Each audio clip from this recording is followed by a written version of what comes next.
Hi everyone, this is part of Katie Groves, kind of in Kayvon right now in a bunch of parts, and I'm recording this in my bathrobe and in my bathroom because it's really late right now and I'm tired and I don't want to disturb my boyfriend who is sleeping in the other room. But I wanted to make a really quick video talking about an experience that I just had in healing from trauma that's really profound for me and has given me a lot of insight into the process of healing from childhood trauma, specifically torture-based mind control, and just given me a lot of hope in general. I don't want to go into too much detail, but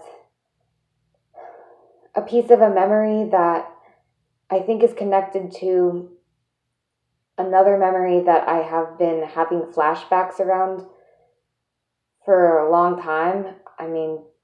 Basically since it happened, I've retained memory of it and had flashbacks around it. A piece of memory that was attached to this memory, I believe, has begun integrating and healing on a really fundamental level. And I don't think that the main part of the memory that I've been getting so many flashbacks around has really come up to heal yet. It's just kind of starting to, but I can feel that this one piece of the memory has, and for the first time in my life, I feel like I've actually processed a trauma. I know that many parts have processed traumas themselves. I was co-conscious earlier with a part who was in a place of having deeply healed around a trauma a long time ago, and I could feel what it was like to be healed around it through them. But I myself, in this part of Kayvon and Katie's system, have never ever healed a trauma. And it's just amazing to feel the light that comes from healing. And something that's really hit me is that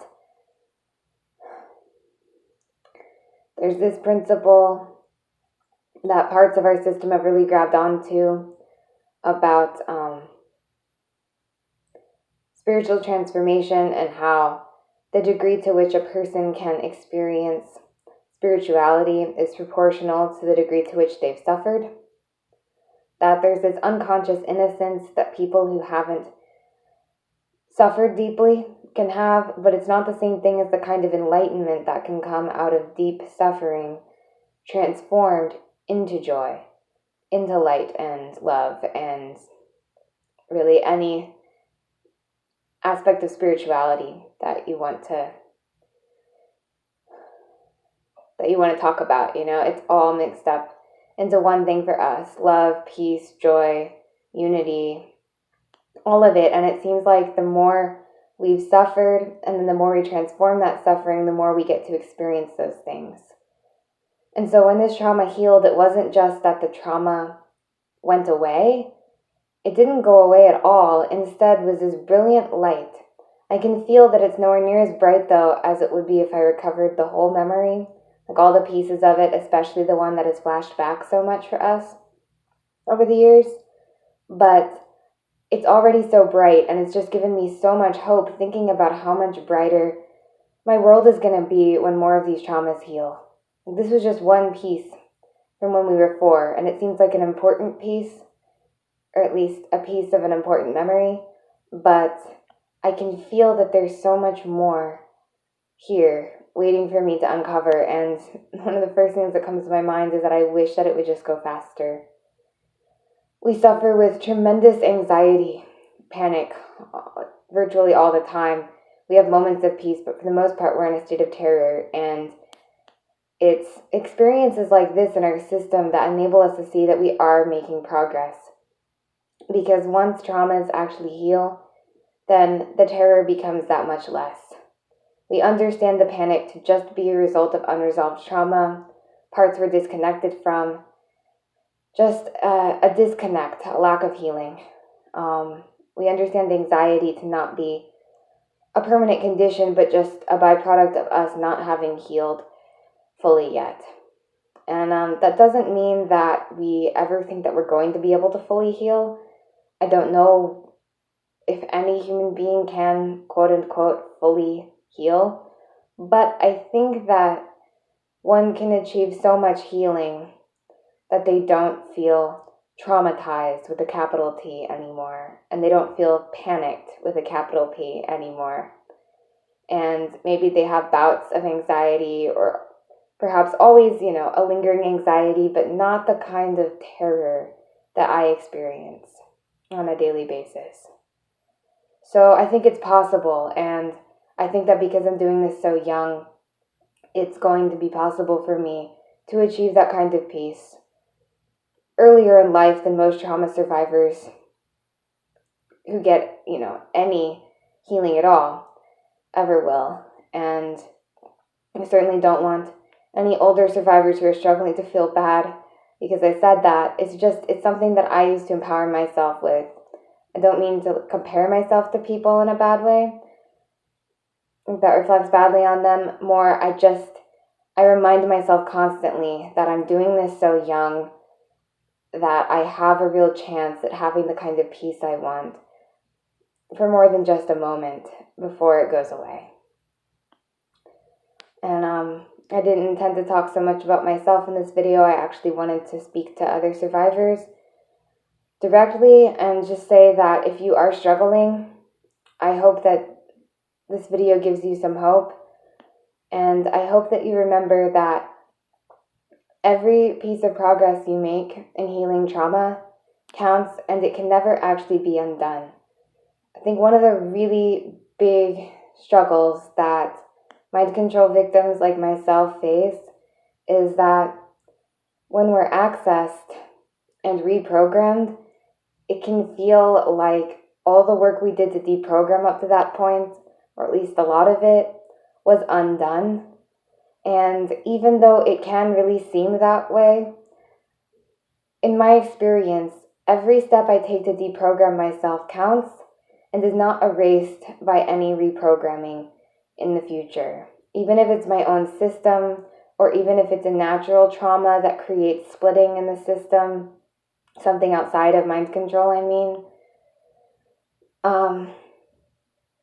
it doesn't undo the progress.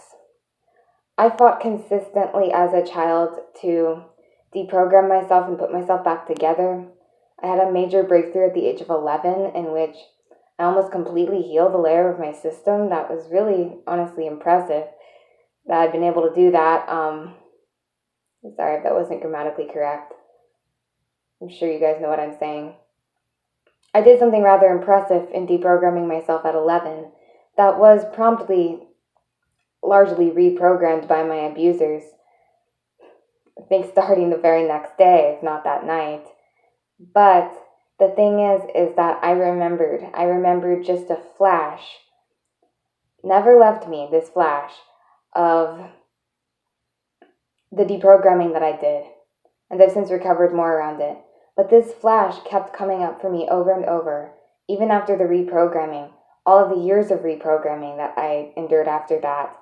This flashback kept coming up constantly of this moment where I broke through my dissociative systems and I realized what was going on at that age. And I've been able to go back since then and recover more memories, like I said, around it, and empower myself deeply and strengthen myself. And while it was through the whole memories that I've been strengthening myself, it was through that little flash that I've been able to walk through that door to access the memories at all and to empower myself in that way. So I'm sorry if I'm not explaining this well. I actually have a migraine and this bright light is really hurting me. But what I'm trying to say is that even if all a mind control victim is able to preserve of a deprogramming attempt is a flash, they can later walk through that, use it as a doorway, so to speak, in the mind, and walk through it and recover themselves. And even if there's things that a mind control victim doesn't remember that they've done, it's not that it can ever actually truly be undone, and it can come up later in certain ways that a victim can walk through consciously when they're ready. So I just really want to put that out there to those who are struggling with this, to those who feel discouraged because they keep deprogramming themselves and then being reaccessed. I just want you to know that everything you do counts. Every step you take to freeing yourself does really get you closer, no matter what your programmers do in retaliation. Okay, that's all I've got to say for this. I hope I did well. I'm not used to speaking on here, and like I said, I have a migraine and this light hurts. I just really, really felt compelled to make this video because I was honestly afraid that what I just did to deprogram and recover this trauma would be undone somehow because I'm so used to things like that. So I wanted to get this out there as soon as I could. Thanks.